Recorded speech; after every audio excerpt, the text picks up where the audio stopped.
आज का प्रश्न है 1240 की एक धनराशि ए, बी और सी में इस प्रकार बांटी जाती है कि ए का भाग अनुपात बी का भाग बराबर 6:5 है तथा बी का भाग अनुपात सी का भाग बराबर 10:9 है।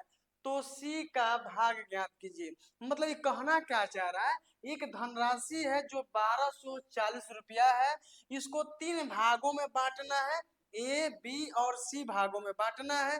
तो कह रहा है कि इसमें सी का भाग क्या होगा, मैंने सी को कितना रुपया मिला इसका शर्त है दिया हुआ है, यानी ए रेशियो बी का मान और सी का मान, यानी A ratio B, B ratio C, यानी ए रेशियो और बी रेशियो का मान दिया हुआ है 6:5 दिया है और बी रेशियो और सी रेशियो का मान दिया हुआ है 10:9 दिया हुआ है, ठीक ना। लेकिन यहाँ समझने का प्रयास कीजिएगा, सब मेन पॉइंट तो यही समझना है, इसको बराबर कर लेना है। और देखिए जिसका घर खाली है, जिसका घर खाली है उसके नजदीक वाले संख्या से भर दीजिए। यहाँ घर खाली है तो भर देंगे, बात समझ में आ गया। यानी जो नजदीक होगा उसी से क्या कर देना है, भर देना है, उसी संख्या से भरना है। यहाँ देखिए यहाँ एक जगह खाली है, इसके नजदीक में 10 है तो 10 भर देंगे। अब यहाँ बात समझ में आ गया होगा। अब जानते हैं क्या है, जैसे हम कटा सकते हैं, जब सब में होगा तो कटा सकते हैं। देखिए यहाँ 5×10, यहाँ 5 कट गया एक बार में, यहाँ 5 कट गया एक बार में, मतलब ये मतलब ऊपर नीचे किसी में भी कटा सकते हैं, कोई दिक्कत नहीं है। अब समझिएगा, इसमें इसमें गुणा करेंगे तो 6 गुना क्या हो जाएगा, 12 हो जाएगा, रेशियो तो रेशियो हो जाएगा।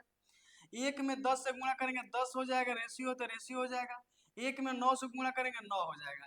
यानी एक बात तो समझ में आ गया होगा, ए का मान हमारा 12 निकल गया, बी का मान 10 निकल गया और सी का क्या 9 निकल गया, 9 निकल गया। ये तीनों रेशियो में है। अब जानते हैं क्या बोला है, बोला है कि सी का भाग क्या होगा। तो आइए हम लोग एक एक करके निकालने का प्रयास करते हैं। तो देखिए सी का भाग, यानी सी का भाग निकालने के लिए, तो सी का भाग यहाँ क्या दिया है, 9 दिया है, तो 9 लिख देंगे ऊपर में, और बट्टा में जानते हैं क्या होगा, तीनों को जोड़ देंगे, यानी 12 10 22, 22 से 9 कितना होता है जी, 31 होता है। तो 31 और गुण है, यहाँ गुण है, कितना रुपया है जी टोटल, यानी 1240 है। एक बात समझिएगा, जिसका भाग निकालना होगा उस संख्या को ऊपर लिखेंगे, अब बाकी तीनों संख्या का जोड़ का क्या कर देंगे, नीचे बट्टा में लिख देंगे। कटने वाला है तो कटा दीजिए, 31 चौके 124, यानी 40 बार में कट जाएगा, कट जाएगा जी। जब 40 बार में कटेगा तो 9 गुणे और 40 में गुणा करेंगे, 9 गुणे 40 तो क्या, 9 चौका 36, 360 रुपया। यानी कहने का मतलब यह है कि सी का भाग निकल गया 360 रुपया, यही आंसर हुआ। लेकिन आज हम लोग साबित करेंगे कि बात ये सही है कि गलत है। तो आइए सबसे पहले अब निकालते हैं ए का भाग क्या होगा, यानी ए का भाग, ठीक ना। ए का भाग निकालेंगे, एक को कितना रुपया मिला है, तो जानते हैं एक कितना है, 12 है, एक का भाग 12 है, और टोटल संख्या अभी जोड़े थे कितना है जी, 31 है, तो 31 लिख देंगे, और गुणे में कितना है 1240 रुपया, तो 1240 रुपये लिख देंगे, ठीक ना। इसको काटेंगे, 40 बार में कट गया, ठीक ना, 12 चौक 48, यानी 480 रुपया होगा। कितना रुपया होगा जी, 480 रुपया, क्योंकि 12 में 40 से गुणा करें 480। बी का भाग क्या होगा, तो बी का भाग निकालने के लिए बी का मान ऊपर लिखेंगे, 10 है तो 10 लिख देंगे, और बाटा में तीनों को जोड़ेंगे तो कितना हो जाएगा जी, 31 हो जाएगा, और गुणे 1240 हो जाएगा, ठीक ना।